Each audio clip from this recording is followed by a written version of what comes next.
Hey, this is Stan in Gainesville, and I never start the show, but today's a special day. I'm on a date with David, just the two of us. It's going to be an intimate show from Gainesville, Florida, where dating is all the rage. Two old Jews on a hot date. What can I tell you? Two irrelevant Jews, that's right. Oh, so what are we going to talk about today, Stan?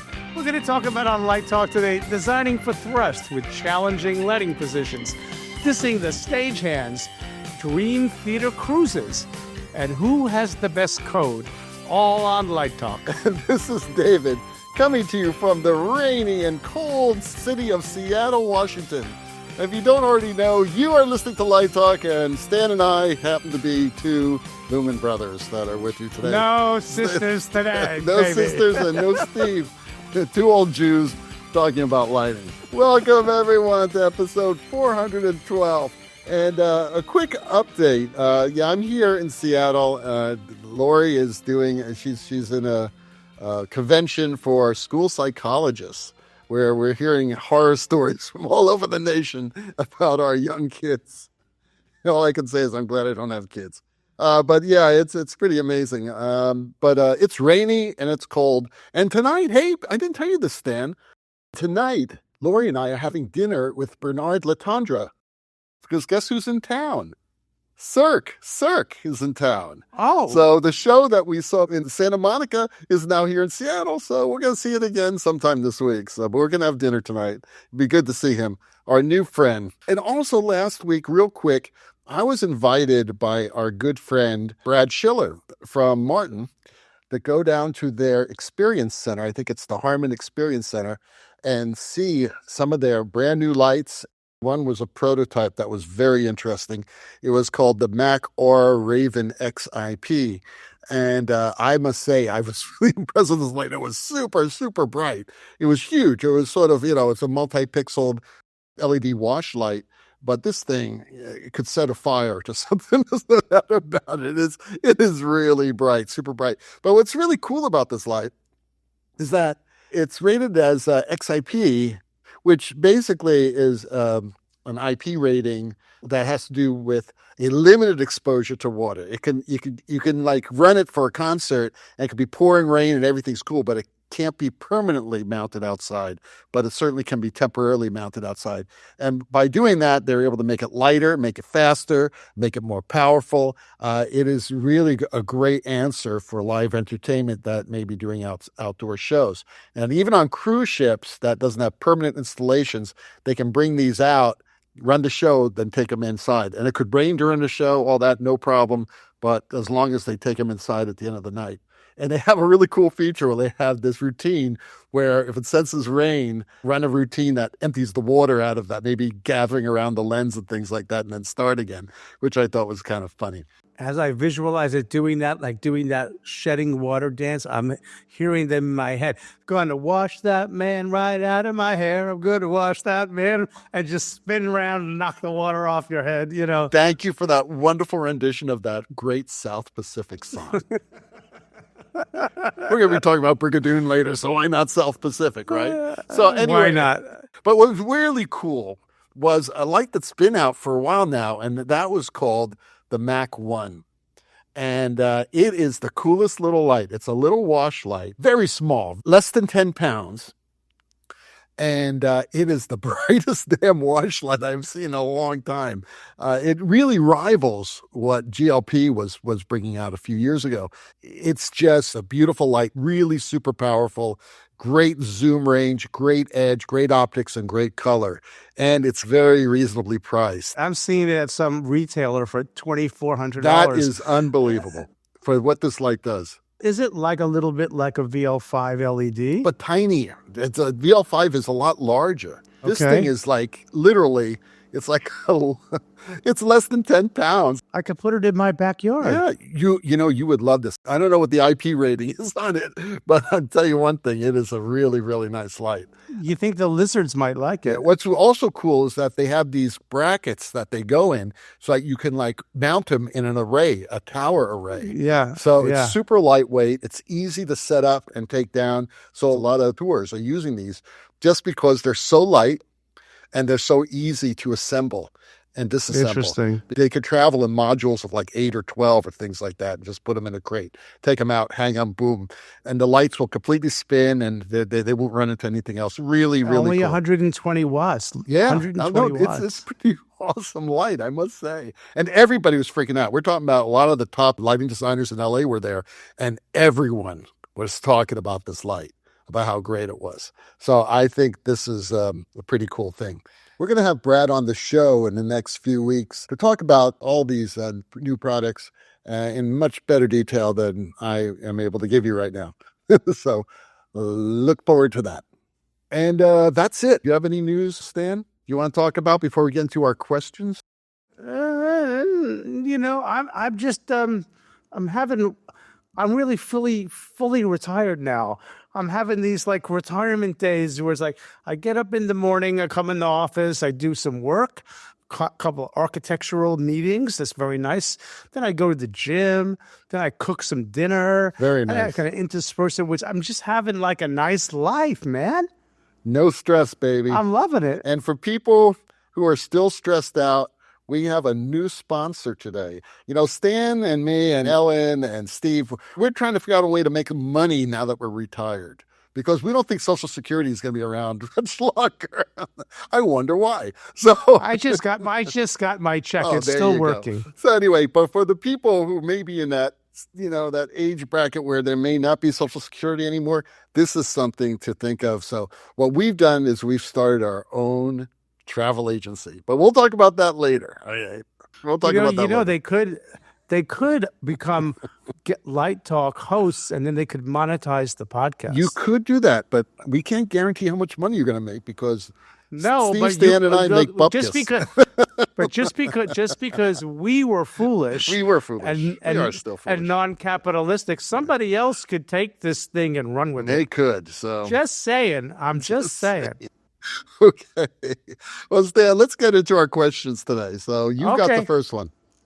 I got one from Joe from Parts Unknown, and I think it came in through a letter to us. It was an email. An email, very kind. And Joe talked about how he said he was 8 years late to Light Talk, that he just found it and he needed it 8 years ago. Or no, he said he wished he had started listening to it 8 years ago, and now he's enjoying it. It warmed the cockles of our hearts. It was very, very nice. And then embedded in that kindness was a question that he was asking. So David said, we'll put it on the show right away. Yeah, absolutely. He wrote it just a few days ago. And just to add to what Stan said, Joe's a high school teacher. Right. And he started at episode 1. He's now at episode 46. He's trying to catch up. I said, Joe, He's just got forget a long way to go. Just enjoy this now. Yeah. And I told him, like I tell everyone who does something that foolish, because several people have said that to us, is that if you haven't suffered a lot of brain damage after episode 2, you're okay. Because it's really episodes 1 and 2 that cause the most brain damage. That's true. That's right. And I think he also said he's an English teacher, yes. And he had to sort of do the lighting in the theater and didn't know what he was doing. So he's very sort of teaching himself. And the subject of his question is about fixtures and positions and beam angles and stuff. And he said, I wish I had a consultant. But then he said, well, if I had a consultant, I wouldn't have learned what I've learned from listening to the show. So maybe sometimes he's School of Hard Knocks in a way, but God bless him. So here's his question. So Joe from Parts Unknown asks, I have inherited a thrust theater with horrible front light positions. In addition, the lights have incorrect optics for the throws. How can I use this to create a smooth lighting wash? He's got dark spots. Sounds like he's got 19 degrees when he should have had 36 degrees, or he's got, 40 degrees when he should have had 14 degrees. Who knows? So, and maybe he doesn't have the money to buy lenses. So this is why when you can zoom, always zoom. You should always be zooming. Whenever you can zoom, you should be a zoomer. Because then if you want to just light your fist, you can light your fist. And if you want to light the whole ensemble, you just slide the thing. And anyway, so given that he's stuck without a zoom, fixed focus, maybe he could, I don't know. Could he maybe call up a local company and say, can I swap these lens tubes with the rental house? Could he maybe, if he can't, I think I know where David's going to go with this. And it's sort of a cheat, but I guess it's like learn the art of diffusion, like we talked about, last week or a couple of weeks ago. I would sort of focus them. That's probably what I would do. Let's say it's 5 across. So I would focus them, one at center and do a 5, but I would focus them right to the, equilaterally apart, nice and tight, that you're going to have the dark spots. And then I would start tinkering with diffusion until you can blend it out. It's like watercolor, you put the pigment down and then you add the water to blend it. So you've got to do some blending, baby. I'm assuming that the lens tube, it's too narrow, not too wide. What do you think, David? Yeah, I think that was the problem. Because it can't be, if it's too wide, then you can cover everything evenly, but it's just going to be a lower intensity. So, yeah, right. I think it's too narrow. I mean, I think what Joe needs to buy is a beam stretcher. Have you ever heard of those? Is that a real thing? No, it's not. No. But I remember when I was an undergrad student, I had a similar problem in the thrust theater, by the way. And the lights, it wasn't that they were the wrong size optics. It was that some of them didn't even have optics. It was you had coffee cans. Turn the light on, and it would project a perfect image of a tea lamp right onto the stage. And you're saying, wait a second, why is there a lamp in the gobo slot? It makes no sense. So we had a doctorate up with diffusion, and back then we didn't have that much diffusion. You had basically what about the old wax paper you had either something that was totally clear or you had something that was like wax paper. That's nothing, no light would come out. Tough spun. Remember tough spun? Tough spun. That's what we had. Yeah, basically. tough spun. So you'd end up lighting the audience. He could. It might be too much, but I learned about this from the TV people. Grid cloth. You ever use grid cloth? I used to use grid cloth too back then. Yeah. That worked actually pretty well. Grid cloth, yeah. Yeah, but it might be too much depending upon how far, maybe lighting up the house walls. If it just blows. If they're close, it might work. Joe, give me a call. He won't charge you much. No charge. No charge. You're never going to hear that from Stan, okay? So take advantage of it. You have it now on audio. Stan saying no charge, okay? No charge. No charge. Very good. Very good, Stan. I must say I'm proud of you, Stan. I'm proud of you doing this. Thank you. Because Joe is a really nice guy. He needs some help. No, this is a high school English teacher. You got to be human here. Thank God there's someone's teaching English. Man. Okay. All right, Joe, we love you. And listen, skip 45 through 400 and start at 401, all right? Not much has happened in the past 8 years. Okay. You may even hear some of the same questions, so you never know. Yeah, we've repeated ourselves a few times. Okay, yeah, so this next question I got a real kick out of because the other night, Lori and I watched and I know Stan watched it too, the Saturday Night Live's 50th anniversary show. Stan's making faces. Okay. Like Saturday Night Live always has been, even in its heyday when you had, like Chevy Chase, Garrett Morris, Larry Newman, Gilda Radner, all those incredible people. When you saw Saturday Night Live, an episode, most of the skits worked really well, but there were always some clunkers. I mean, real clunkers. And in that tradition, they had the same problem the other night. That's all I can tell you. All right. So anyway, Chad from New York asks, I was watching the 50th anniversary show of Saturday Night Live and was frankly offended at the way they portrayed IATSE's stagehands as incompetent rubes. I was especially pissed that every time the electrician brought up the wrong light cue, he would say, sorry, my bad. Why can't we get any respect? Wait a minute. As someone who was highly critical of the 50th anniversary show, I want to say something positive. One of the most touching moments for me was the Adam Sandler song. And many people didn't realize that in that song, he was calling out with a lot of love in his heart for a lot of people whose names you don't know, who were people backstage as a family. And as Dennis Size would tell you, that when you go to work in a broadcast studio, it becomes like a family and people stay around for many, many years. So I think that's tongue in cheek, but I think there's a lot of love there for the folks who work. Yeah, it was obviously tongue in cheek, Chad. Yeah. And I find it interesting that the character that Chad's talking about was also named Chad. So I'm wondering if this is the Chad that was a total rube who took his clothes off at one point. Because Lorraine Newman was doing something very serious, and she was just reminiscing, and Chad was like, that was a very touching moment, actually. She was great. That was a very good moment. She was great. Can I say a little story about Saturday Night Live? I was in 1976 on December. I actually have the date.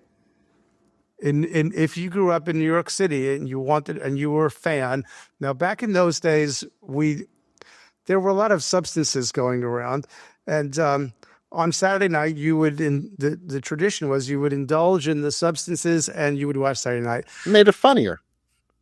It did. You could send a letter to WNBC in New York and ask for tickets. That's how you got them. And we did. There was 4 friends of mine, me, Jay, Alan, and Mark. And we were like the Beatles, the 4 of us. And we got 2 tickets. And then we had to figure out who was going to go. So I don't remember how we determined it, but I got to go. And so two of us stayed home in my apartment with substances and decided they would watch the show live, and we went.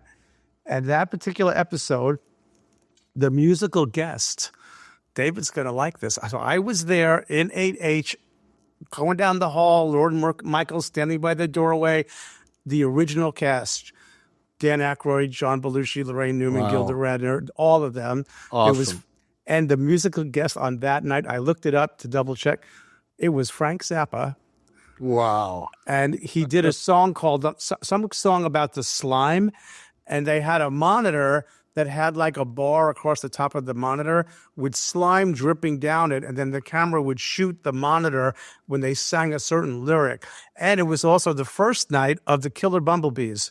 So in the Bumblebee costumes. So I'm a big fan, but I have to say, 11:30 at night on Saturday nights at my age doesn't really happen. I love to see the other stuff the next day, particularly the political commentary. Here's what I just want to say one thing. They were so brilliant at political satire, the best at political satire. And today, you couldn't ask for better material. And they barely touched it. So I don't know what they're afraid of. What everybody's afraid of. Well, what can I tell you? They need to get their 1970s cojones on and stop being so chicken. A lot of people out there are very chicken right now. What can I tell you? I mean, humor is the great equalizer. You don't have to be insulting. You just got to be clever. And their satire was so Dana Carvey doing George Bush. I mean, oh my God, the other one doing Clinton. They were all phenomenal. And even Johnny Carson poked fun at every president. I mean, if you can't laugh, you can't. I mean, I don't know. I wanted more of that. Alec Baldwin does a great Trump. Where was he? Alec Baldwin was the best. He was the best Trump. Great Trump. Where was he? Where was he? Right. I don't know. They were it was scripted. It would lack spontaneity. Don't get me started. To answer your angst, Stan, we have a special sponsor today. Oh, goody. So if you give us the lead in, I will read the sponsor. You want me to lead you in to the sponsor? Yeah, you are listening like I normally do. All right, here we go. You are listening to Light Talk with the Lumen couple, and Light Talk is sponsored by the Lumen Travel Agency. Are you just done with this cold weather? Are you so stressed out that you would do anything to break away from all the insanity around you? Are you tired of endlessly fighting to be the one of the last bright spots in the encroaching Vantablack of the world? That was stolen from That's good. That's from Joe. That's from Joe, yeah. How about you grab your partner and just leave for a distant land or ocean with no cell phones, no CNN, no Fox, no Doge, or no insane sociopathic leaders to harass you? Well, the Lumen Travel Agency is here to help. We have partnered with Caribbean Escape Cruise Lines to offer you, the burnt-out theater artist, a way to leave this hell of reality and find your inner zen on our theater fantasy cruise. That's right. Our Theater Fantasy Cruise offers you a unique cruise experience just for you. It's the ultimate in living in an altered reality state that fulfills your fantasy of how life, work, and pleasure should be. No, you will not find any upside-down pineapples on the stateroom doors. What you will find are staterooms equipped with alternative reality walls. That's right. Create your own reality with a 360-degree world of your own choice. Inspired by the cutting-edge technology used at the Sphere in Las Vegas, your alternate reality walls surround you with the sights, sounds, and odors of your own sacred and secret places. But why go on a cruise and just stay in your stateroom? Our first port of call is our private island of Catabucca. Once owned by celebrity millionaire Jeffrey Epstein, this island has a rich history of unimaginable wealth and corruption, and the fall from grace of one of the most disgusting human beings ever to inhabit the planet. We have completely renovated the island to cater to your own humanitarian desires. Our next stop is the beautiful island of St. Bart's, the home of Lumen's sister Ellen Lampart-Grayo. This beautiful Caribbean gem is perfect to cleanse your soul of any desires to eat shellfish. Our last destination is the island of Guadeloupe, where we have assembled the most talented theater artists to produce our special Theater Fantasy Cruise production of Brigadoon. But this is no ordinary production of Brigadoon. This production features the acrobatics of Cirque du Soleil, the music of Sondheim, and the acting of Olivier. Originally directed by Charles Nelson Riley for the Burt Reynolds Dinner Theater during the wacky 1980s, this family-friendly production will bring tears to your eyes. Yes, it's all about nostalgia, a return to a simpler, more tender, and kinder time. So call the Lumen Travel Agency right now and join us on a journey that will truly transform your life. The Theater Fantasy Cruise, embarking in June of 2025. I'm going. Do I get a discount as a brother? Yes, you do. You got a special stateroom, by the way. Ooh, it's an interior one, though. A floating hotel. That's what a cruise is. But speaking of the cold weather, I decided after being in this house for 25 years, I'm just going to put new insulation in the attic, which is going to make a huge difference. Yeah, you got to take all that asbestos out of the attics. Right. Oh, no, I'm at like an R11, and I need to be at like R40. Anyway. And Stan, I believe you have the last question of the day. I do. So our friend Bob in Toluca, California asks, so many softwares. What separates the women from the girls in the software business? What's really going on under the hood there? What are you talking about, Stan? Or Bob? Well, let me digress a little bit, and I'll come back to the question. Okay. All right. I'm reading. Everybody knows, if you're alive right now, that Bill Gates is running around the country promoting his biography. And so my lovely wife bought it for me because I said I would like to read it. And because I relate to him as geekiness and kind of being weird and different and strange. And so I'm reading the book. I have to say, I'm going to plug it. It's really good. I mean, it's really good. I want to read it. It sounds really interesting. Yeah, I'm on chapter 3. It's just really well written. There's no excess in it. And it's going to get to this question. Also, on a personal level, he's 2 years older than me. So and he was on the Seattle and I was in New York. So a lot of the early childhood that he's going through are so similar to ours. So from a generational perspective, it's really kind of like, wow, this is how my parents were. But he's unique. But what makes the reading so good, it connects to something that he said, which connects to Bob's question. What makes software really good is elegant code. And he describes, let me just use an example from his book. He had two sets of friends, his geeky computer friends and his hiking friends. And his hiking friend, Mike, was the leader. And in the geeky friends, he was the leader. And one time they were going to do this crazy hike. They're like teenagers. And they all vote. And Bill says, I don't want to go. But he loses. So they end up going. It's 8 days of terribleness. And he's writing in his head to keep himself from the difficulty of the hike and the weather. He's focusing on how he's going to write this piece of code. And he gets back to the computer afterwards and he writes it all, and it ends up being like 13 pages. And he goes, this is never going to work because memory was so precious. So he got that foundational code from 13 pages down to 1. And so here's what separates good software from crappy software: the code. So if your software takes a long time to load, or it moves slowly, or it freezes up, or it jams, it's because the code is bad. Now, everybody remembers Vista, Windows Vista.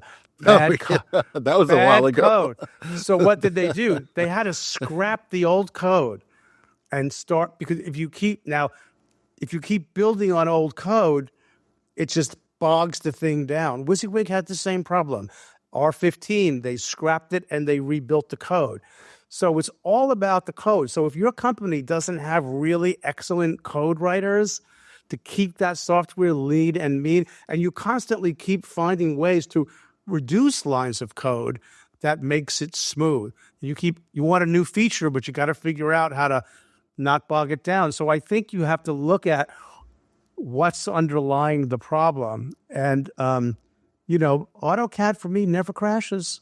And now I love the Macs, right? I'm on Windows 11, never crashes. They've gotten better. So you got to ask yourself, if it takes 45 seconds to load the software, what's it doing? It's reading a lot of code, and maybe a lot of code it doesn't need. And back to your earlier point about Social Security, one of the things that Doge found out, not about the 150-year-old people, that's something else, but that the original code that was written for that, what they call the retrieval system, some kind of huge retrieval system, that code was written in the 1950s. And they've got other software on top of it so the monumental task of going back and rewriting code for that system would be Herculean. But if you could do it, you change everything. It would be so much better. So there you go. So it's all about the code.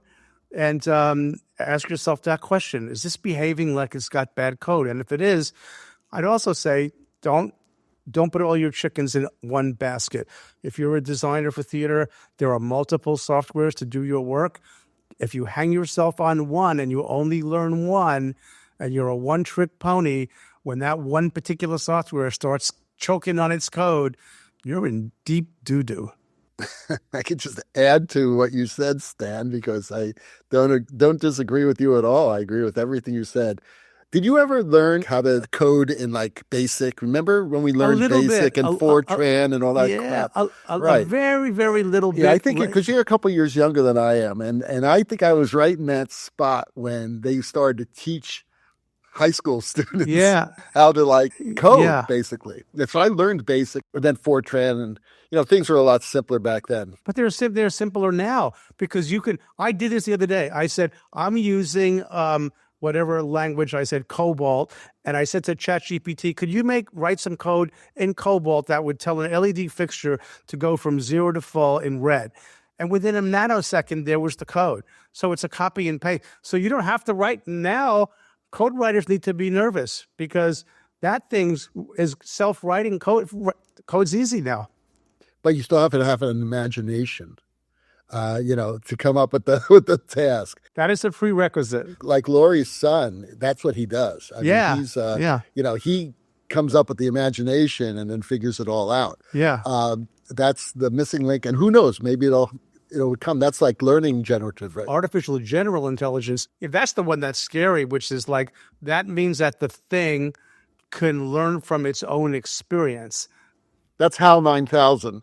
Right. We learn from our own experience, and that's what makes us different. But the code writing thing, I don't know if that's true what I'm saying, that pretty much you give an artificial intelligence a command and tell it in what language you want it, and here's what I want something to do, and it knows the language and it writes it for you. I think that's what they're concerned about, is that the thing can improve itself on its own. All right, so I have used both WYSIWYG and I've used, obviously, Vectorworks. I use Vectorworks a lot. And I've experienced crashes in both. Yeah, sure. One maybe more than the other, but, still. And then I've also used AutoCAD. Well, you know what's interesting about Autodesk? They have expanded. If you haven't looked at it, their old expression, have you driven a Ford lately? Yeah, if you take a look at Autodesk now, they have expanded into the entertainment industry. There are a lot of softwares in Autodesk now that you see are being used in animation, in film, and actually theater. Even if you talk to Clifton and the folks at the studio school, they are embracing Revit, Right. which was really designed for building management. Revit is very similar to WYSIWYG because the schedules and the data, and all the data and all the equipment linked to the graphics, and Vectorworks does that too. I just think Vectorworks was always a 2D software and good 2D code, but then they just threw 3D code on top of it, and it never really played nice. Interesting. Maybe it's better now. So your point is that Vectorworks should have been completely trashed and started again in 3D. When they went to 3D, they really should have just, I think they could have just cleared out the foundational stuff, write it more elegantly to accept 3D inputs, right? Because if you have a good 2D software, that's where WYSIWYG sort of was ahead of them. That was built from the ground up as 3D, but it crashed a lot around revision 15. Revision 14, it was crashing all the time. It didn't use the resources well, so they went back and they did a complete rewrite. Right, and if someone could do that with the Social Security code, we'd all be like... you wouldn't have... Well, here's the interesting thing about that. The government admits that 1% of Social Security expenditures are fraudulent or corrupt. 1%. Now, but that 1%... of the second largest thing the government spends its money on is billions of dollars. Wow. So to say that 1% is worth, so how much would you have to spend now? Really good software wizardry people could probably do it. And so I'm all for it if they can modernize. Maybe AI could do it. Well, maybe. Why don't you get on ChatGPT and ask AI to do it? See what you get. That could be a good after dinner That's a prompt. entertainment. I want to see how long it takes that prompt to get a response. Yeah, and that code that runs it is probably so secretive and so guarded. Right, well, correctly not so. Anymore. Correctly not so. Anymore. Right, not anymore. Well, that's our show for tonight. That's our show. You've been listening to Two Old Jews. You've been listening Two Old Jews talking about lighting, also known as the Luminoids, telling us that once again you spent another morning listening to Light Talk. And by the way, we are both absolutely straight right now. That's true. We haven't drank anything, haven't smoked anything, even though I'm in Seattle, Grunge City. Everything is fine, okay? You can hear this show on just about every podcast site out there. Check out our website on lighttalk.org and be sure to follow us on Facebook and subscribe to our podcast. That way, you will not miss a second of Light Talk Insanity. No guarantee is offered regarding the accuracy of any statements or opinions made on this podcast. If you do decide to litigate, however, the Snook Group with the legal team of Watson, Leitner, and Dean will defend us until our retirement funds are completely annihilated. Light Talking Brothers is written and produced by these Lumen guys, coming to you from Gainesville, Florida, and Seattle, Washington today. Oh, I want to get back to California. And be sure to join us next week when we talk about more lighting shenanigans and serve you more of our casserole of nonsense. Light Talkers, broadcasting questionable Lumen knowledge and humor around the world. So we'll see you all next Saturday morning. Goodbye from Light Talk. Sayonara.